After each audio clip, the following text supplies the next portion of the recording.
politics, business, sports and entertainment. Your one-stop channel, Asset Television. Welcome to Asset Television. Hello and thanks for staying with us on Asset Television. Welcome to the news. I am Emmanuel Ejike. First, the headlines. President Tinubu expresses displeasure over low power output in Nigeria. Appeal Court returns Rivers Assembly crisis to status quo as both factions claim victory. NCAA suspends private jets operation over rules violation.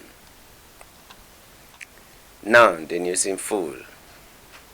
President Bola Tinubu has expressed displeasure over the level of electricity generation in the country, describing it as shameful. Tinubu said this at the inaugural meeting of the 31-member Presidential Economic Coordination Council at the Presidential Villa in Abuja. The president, who chairs the PECC, underscored the need for innovative solutions to the country's economic challenges. He noted the importance of public-private partnerships in driving economic reforms. President Tinubu further announced the measures which would run concurrently with the National Construction and Household Support Program to stabilize the economy, enhance job creation, and foster economic security. The measures under the Economic Stabilization Program included energy security, health, agricultural and food security, health and social welfare, and fiscal measures. Tinubu added that the fiscal measures will improve access to finance for MSMEs and, in the process, create 4.7 million direct and indirect jobs over a 6 to 12-month period.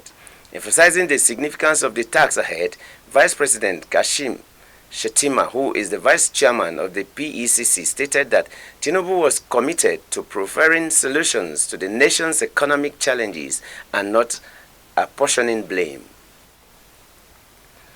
The Court of Appeal Abuja Division has nullified the expulsion of 25 members of the Rivers State House of Assembly by the State High Court.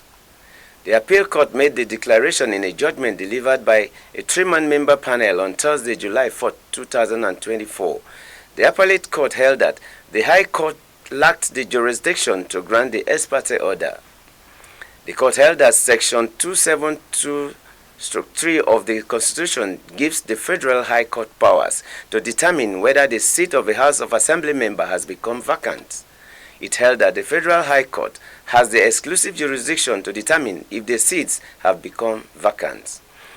The Appeal Court stated that the express mention of the Federal High Court in Section 272(3) of the Constitution automatically excludes all state high courts from having the jurisdiction. The Appellate Court held that the ex parte order having been made without jurisdiction was null and void. The High Court in Port Harcourt, the Rivers State capital, had on May 30th declared the seats of 25 lawmakers who defected from the People's Democratic Party (PDP) to the All Progressive Congress (APC) vacant. The lawmaker seats were declared vacant by presiding judge Justice Charles Wali, pending the determination of a suit. Ekiti State Governor Biodun Oyebanji has said that state governors under the aegis of the Nigerian Governors Forum are not against approval of a living wage for Nigerian workers. Oyebanji, who made this clarification at the 7th Quadrennial Delegates Conference of the Association of Senior Civil Servants of Nigeria in Ado-Ekiti on Wednesday, said what the NGF is clamoring for is fiscal federalism that will culminate in the capability of individual states to pay. He added that since no state in the federation wants to engage in retrenchment of their workforce, it is incumbent on individual states to determine what they could afford that would not end up in the eventual downsizing of workforce. The governor used the opportunity to call on workers in Ekiti State to embrace agriculture, adding that his administration had cleared over 2,000 hectares of land to be allocated free of charge to interested Ekiti residents. Governor Oyebanji described civil servants as critical stakeholders in the administration of the state who reference the propelling force of the state's machinery as well as key factor in the power structure of the state. He reiterated the pivotal role civil servants play in the growth and development of the state, especially in the realization of the 6 pillars of his administration, adding that whatever compliments the administration had received today as a result of its various achievements in office can only be directly attributed to the efficiency and effectiveness of the workers. President Bola Tinubu on Thursday inaugurated the Presidential Economic Coordination Council tasked with fashioning a way out of the current unfriendly economic situation in the country. The council has a mix of government officials, top private sector players, and consultants including presidents of the Dangote Industries, Aliko Dangote, Chairman of the United Bank of Africa, Mr. Tony Elumelu, and Chief Executive Officer of the Financial Derivatives Company Limited, Bismarck Rewane. Briefing State House correspondents after the inauguration of the council, Minister of Finance and Coordinating Minister of the Economy, Wale Edun, said the council was to meet and report to the president monthly. According to Edun, President Tinubu presented the PECC with the outcomes of his accelerated stabilization and advancement plan, which was an emergency plan to cover the next 6 months. In addition, the council is to galvanize the current administration's target of getting crude oil production up to 2 million barrels per day. Edun also said the plan involved a 2 trillion naira package aimed at stabilizing the economy. He further explained that the federal government was focusing attention on boosting agricultural production in the country to ensure food security. Billionaire business tycoon and Africa's richest man, Dangote, assured Nigerians that the PECC would come up with measures that would help the economy bounce back in the shortest possible time.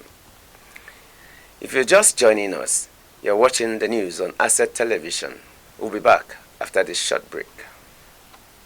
Welcome to Asset Television, your best station for news, politics, business, sports and entertainment. Your one-stop channel, Asset Television. Welcome back from the break. For the third time in less than 5 months, gunmen have attacked and kidnapped entire passengers traveling in a bus at Okene, Kogi State. Recall, on 6 February 2024, gunmen hijacked a GIG and ABC transport buses heading to Abuja at Inele Eteke Ogugu New Road in Kogi State and kidnapped 14 passengers. On 19th of same month, 9 travelers in Oshokoshoko along Kaba or Banaja Lokoja Road in Kogi State were also abducted.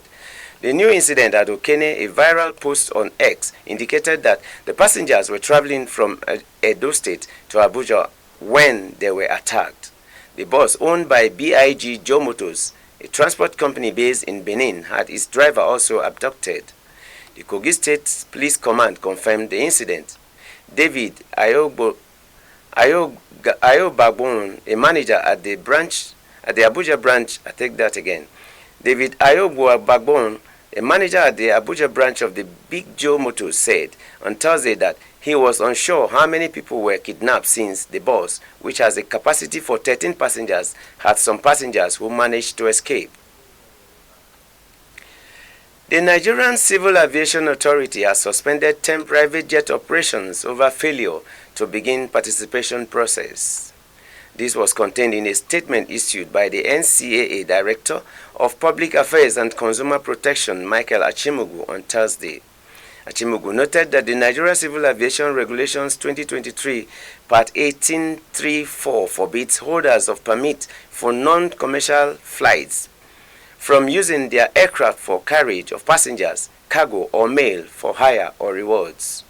He stated as a result of flagrant disregard of this rule, the NCAA had earlier directed all holders of PNCF to undergo re-evaluation, which should have been concluded by April 19, 2024. Achimugu added that NCAA officials had been deployed in general aviation terminals and private wings of airports across the country to monitor the activities of the PNCF holders. The Group Chief Executive Officer of NNPC Limited, Malam Mele Kyari, has declared that The drive to bring compressed natural gas close to Nigerians has since commenced and is irreversible. Kerry, who disclosed this on Thursday during the simultaneous commissioning of 12 CNG stations in Abuja and Lagos, said, in addition to the massive deployment of CNG stations nationwide, the NNPC Limited and its partners would also build 3 liquefied natural gas stations in Ajaokuta. The CEO commended President Bola Ahmed Tinubu for providing the needed support to drive domestic gas utilizations aimed at delivering cleaner and cheaper source of energy to Nigerians. He assured that the NNPC Limited will continue to deliver more strategic gas projects for the benefit of Nigerians in line with the presidential CNG initiative of bringing prosperity to all Nigerians, reaffirming the determination of the NNPC to guarantee the nation's energy security. Also speaking at the occasion, the Managing Director NNPC Retail Limited, Hope Stockman, revealed that in the next 1 year, NNPC Retail will have launched over 100 CNG sites, including 616 NNPC Gas Marketing and NIPCO Gas JV sites. In his remarks, Minister of State for Petroleum Resources, Right Honorable Ekperikpe Ekpo, said the commissioning of the stations will not only provide economic benefits by creating jobs and stimulating local economies, it will also contribute significantly to Nigeria's national gas goals of reducing emissions and combating climate change. Britain woke Friday to the scene of a political earthquake. The opposition Labour Party, after 14 years in the political wilderness, has handed a brutal defeat to the ruling Conservatives. Party leader Keir Starmer is now certain to become Prime Minister in the coming hours, replacing his Conservative Party counterpart Rishi Sunak, who has presided over one of the worst electoral losses in British political history.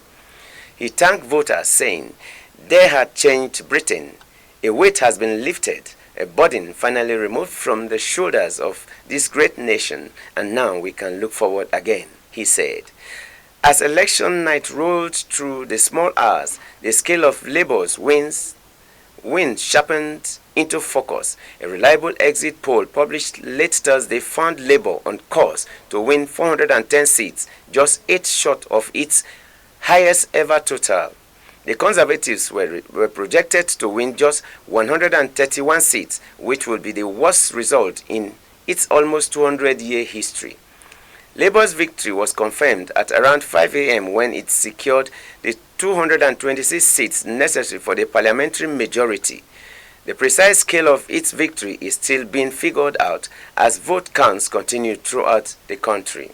The polls indicated a catastrophic election for the Conservatives, who were projected to win the fewest seats in their history at 131. Unlike the US, Britain has no months-long transition. At some point, Friday morning, Starmer will head to Buckingham Palace to be appointed Prime Minister by King Charles III, a formality in Britain's constitutional monarchy.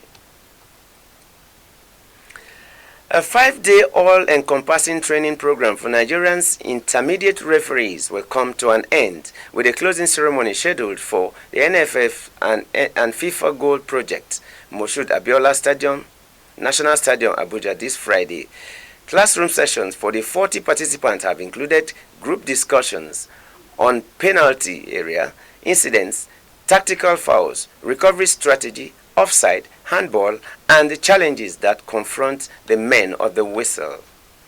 Statement from the NFF Communications Department states that the course began on Monday with a fitness test for all the referees, followed by a clarification of the course objectives and video presentation on modern refereeing.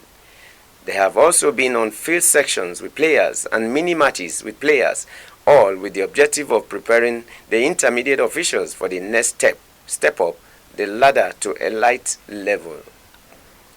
The overall objectives of the course include identifying harnessing and nurturing refereeing potentials inherent in the participants, instituting a sustainable development trend through the Young Talent Program, establishing a corps of talented young referees for national and international refereeing programs, and ensuring continuous growth and development refereeing in Nigeria.